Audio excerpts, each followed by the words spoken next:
The Silent Lullaby. Chapter 1. The Strange Lullaby.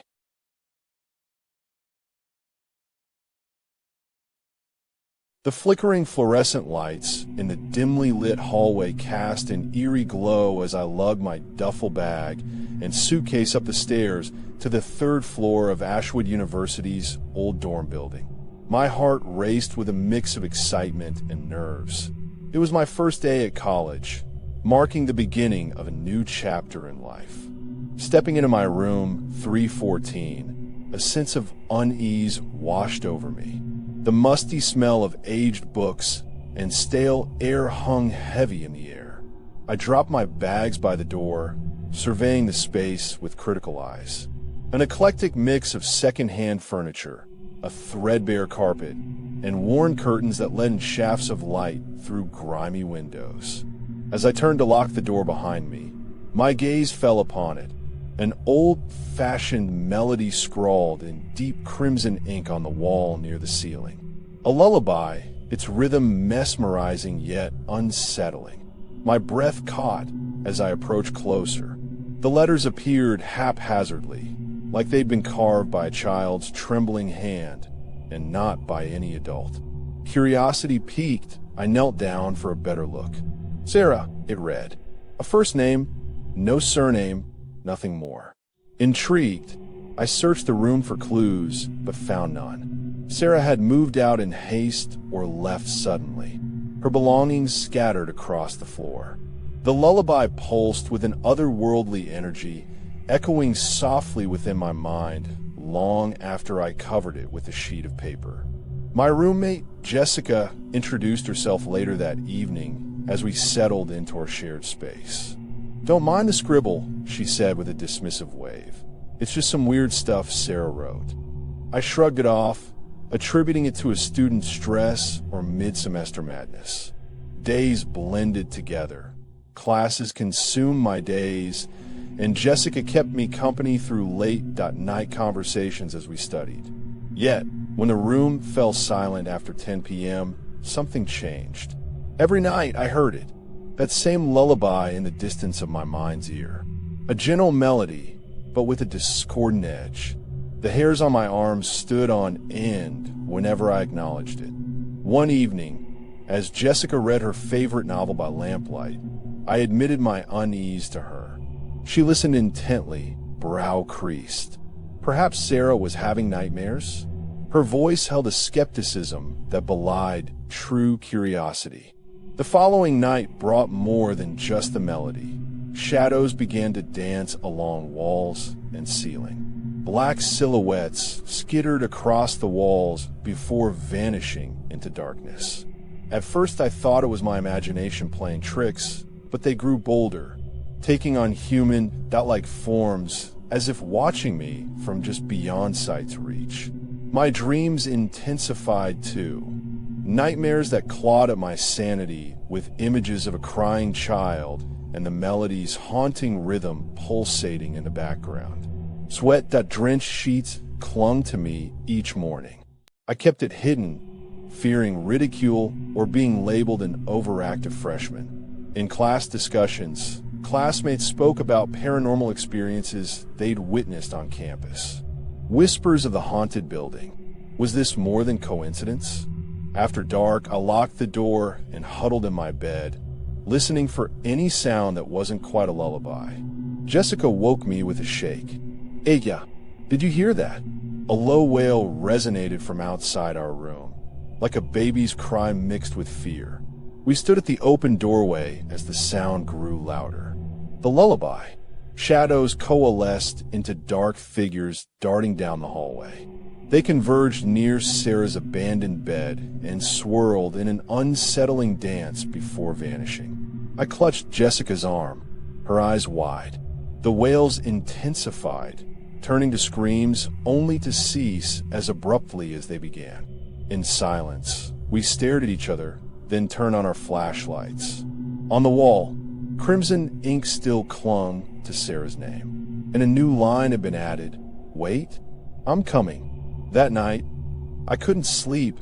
my mind racing with what else might have happened here. A chill settled in as I pondered Sarah's fate.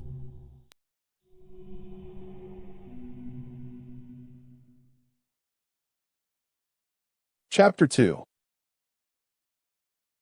The Shadowed Windows.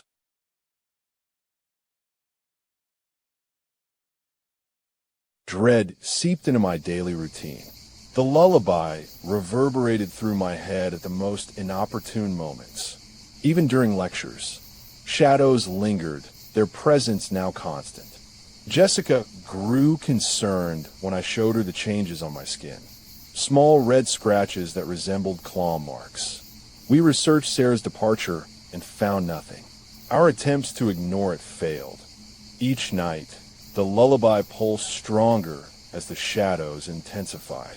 One evening, in a burst of bravery or madness, I ripped at the wall with scissors, exposing an old wooden beam beneath. Red ink stained my fingers.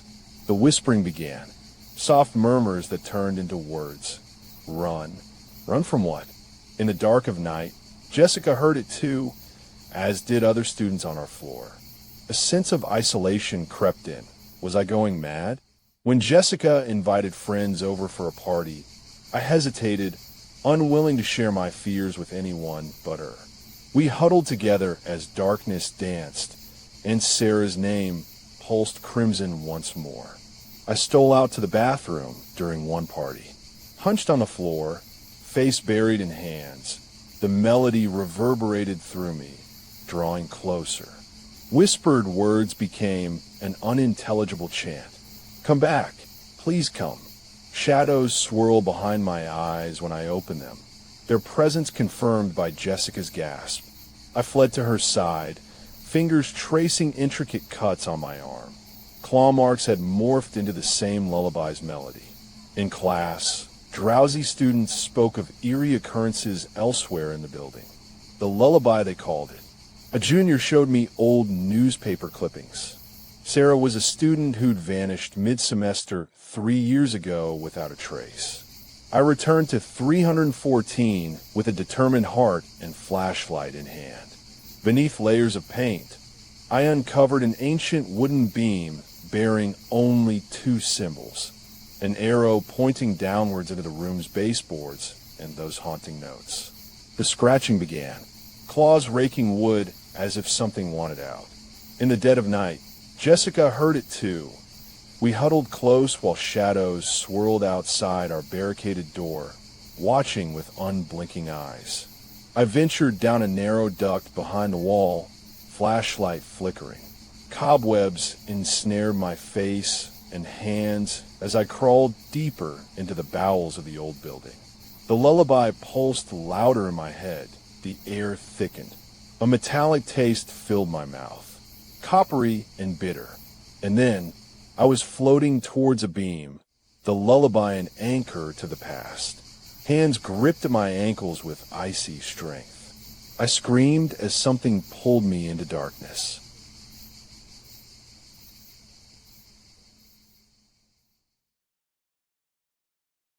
Chapter 3. The Final Note.